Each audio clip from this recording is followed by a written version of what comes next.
আমরা মনে করি নামাজগত অবস্থায় মারা গেছে উত্তম মৃত্যু, বাবারে খানা খাইতে যে মারা গেছে এটা উত্তম মৃত্যু।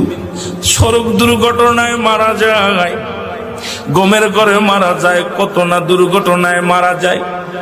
আল্লামা মুফতি আমজাদ আলী সাহেব তার কিতাবের মধ্যে লিখতে যায় বললেন, মানুষ শোনো, 70টা তাজা উটের গায়ের চামড়া জবাই না করিয়া উল্টো দিকে টান দিয়ে লবণ আর মরিচ লাগায় দিলে যতটুক যন্ত্রণা হয়,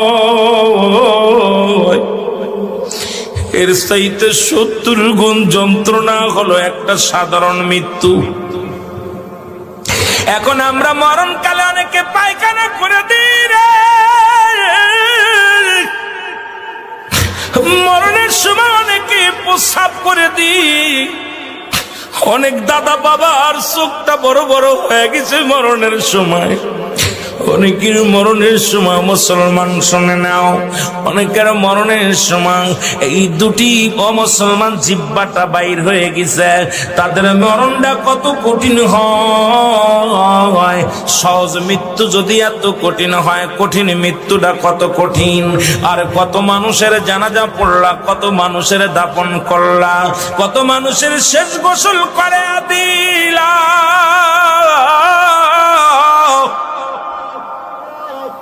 আজকে একবারও চিন্তা করলে না তোমার গোসল কে করাইবে, তোমার কবর কে খুঁড়বে, তোমার জানাজা কে পড়বে রে মুসলমান, তোমার কে তোমার দাফন করবে? আল্লাহ,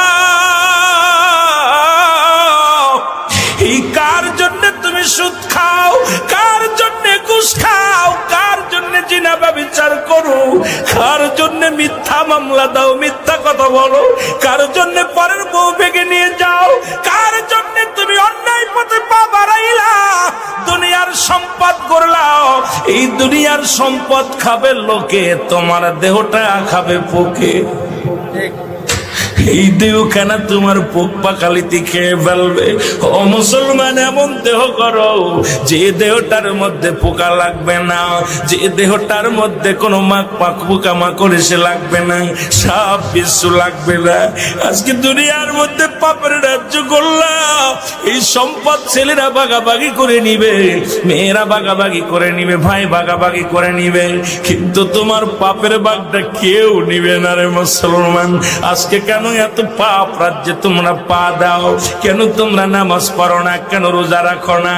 কেন তোমরা শরীয়তের বিধান মানো না?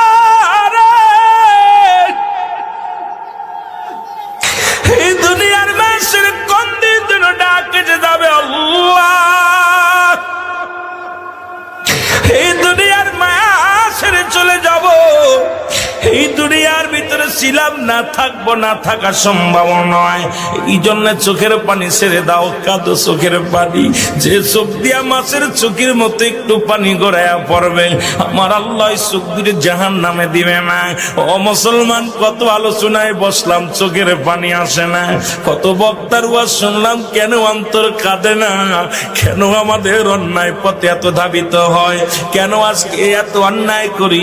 একবার বয়াদা করে মুসলমান, ছোট্টবেলা থেকে শুনলাম, বাবায় কয় মানুষের মতো মানুষ হতে হবে, দাদায় কয় মানুষের মতো মানুষ হতে হবে, উস্তাদ কয় মানুষের মতো মানুষ হতে হবে। ও মুসলমান, গুরুজন কয় মানুষের মতো মানুষ হতে হবে। আপনিও মানুষ, আপনার বাবাও মানুষ, আপনিও মানুষ, আপনার মায়ও মানুষ, আপনিও মানুষ, আপনার উস্তাদও মানুষ, আপনিও মানুষ, আপনার পীর সাহেবও মানুষ। কেন আপনাকে মানুষের মতো মানুষ হতে বলেছিল? আজকে বুঝতে পারি রে মুসলমান, কেন বলেছিল। এই কেনর জবাব এখন বুঝতে পারি। কেন বুঝতে পারলাম শুনে নাও। আজকে ডক্টর এমবিবিএস ডাক্তার পাস করি আইসা রে, টাকার জন্য যাদের অপারেশন থিয়েটারে যাই না, আজকে ডাক্তারি বেতন পিএইচডি করিয়া বড় বড় ডিগ্রি নিয়ে ডাক্তার হইয়া টাকার জন্য যাদের হাতে রোগী মারা যায়, এই ডাক্তার গুলো মানুষ না অমানুষ? জোরে বলেন, মানুষ কি অমানুষ? আওয়াজ জোরে হয় নাই, মানুষ কি অমানুষ? এই মানুষ হইয়া ও মুসলমান শুনে নাও, অনেক টাকা পয়সা বানাইয়া বিদেশ থেকে ডিগ্রি আইনা অফিসে চাকরি পাইলা, সরকার বেচারা 80,000 1 লাখ টাকা টাকা, 90,000, 50,000 টাকা তাদের বেতন দেয়, তারপরও সে ঘুষ খায়। এই ঘুষখোর বেচারা মানুষ কি অমানুষ? জোরে বলেন, মানুষ কি অমানুষ? আইরে আমাদের দেশ নাই, আজকে পিয়নের হয় 4-5টা বাড়ি। আমার দেশে অনেক পিয়ন আছে রে মুসলমান, এই পিয়নের 10টা বাড়ি, তার বেতন হলো 7,500 টাকা। কেমনে সে ভিআইপি গাড়িতে চড়ে, কেমনে বাজানদের এই দুনিয়ার মধ্যে 5তলা বাড়ির মালিক হয়, 10তলা বাড়ির মালিক হয়? এরা আসলে মানুষ নয়, এরা হলো অমানুষ। যে ছাত্র শিক্ষক, যার ছাত্র ভাইয়েরা পাঠদান করতে যাইয়া ছেলেদেরকে প্রাইভেট পড়াবে বলে পার্সোনাল ভাবে ক্লাসে লেখাপড়া ঠিক মতো করায় না, প্রাইভেটের নিশায়, টাকার নিশায় যে ছাত্র জীবন নষ্ট করে দেয়, সেই শিক্ষক মানুষ কি অমানুষ? যারা বলো মানুষ কি অমানুষ? আওয়াজ নাই, আপনাদের মুখের জবান বন্ধ থাকলে আলোচনা হবে না। এ মুসলমান শোনে নাও, এই দুনিয়ার মধ্যে যে ছেলে লেখাপড়া শিখে গাঁজা গুলি খায়, একে মানুষ কি অমানুষ? যারা মাদক সেবন করে, এরা মানুষ কি অমানুষ? মুসলমান, আজকে দেশের সম্পদ যারা গাড়ি আগুন দেয়, যারা বোমা মারে, মানুষকে হত্যা করে, এরা মানুষ কি অমানুষ? এর মুসলমান, কোন মানুষ কোনদিন মানুষকে মারতে পারে না। এই মানুষকে পুড়ায়া দেয়, মানুষকে জ্বালায়া দেয়। আপনারা আবার কইলে আবার বলবেন রুল আমিন সাহেব বুঝি আমলিকের দালাল। নারে বাজান না, শুইনালন। যারা দেশের সম্পদকেও রক্ষা করতে পারে না, এই সমস্ত মানুষগুলো কোনদিন মানুষ হতে পারে না। আমার দেশে অনেক পুলিশ আছে তাহাজ্জুদের নামাজ পড়ে, আবার কিছু পুলিশ আছে 20 টাকাও ঘুষ খায়, 10 টাকাও ঘুষ খায়। ওই পুলিশগুলো মানুষ কি অমানুষ? যারা বলো মানুষ কি অমানুষ? আজকে যারা মানুষ হইয়া লেখাপড়া করিয়া গো, বাবা মায়ের বৃদ্ধ বাবা মায়ের যাদের কাছে জায়গা হয় না রে,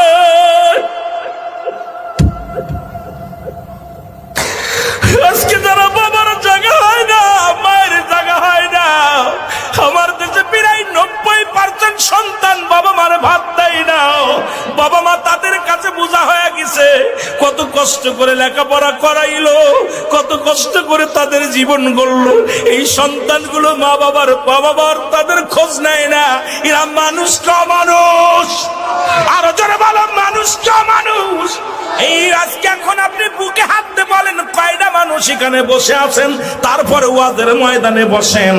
আগে আপনি একবার বুকে হাত দিয়ে বলেন আপনি মানুষ হতে পারছেন কিনা।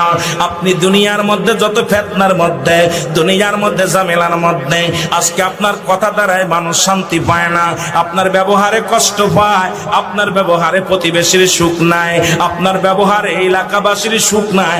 আপনি কেমন মানুষ, কেমন নেতা গো মুসলমান? তুমি নেতা হইয়া ঘুষখোর বদমাইশ সেই শুই না লও, আজকে বুকের হাত দিয়ে একবার এখানে বলতে পারবা কয়টা মানুষ জান্নাতের বাগানে বসেছেন?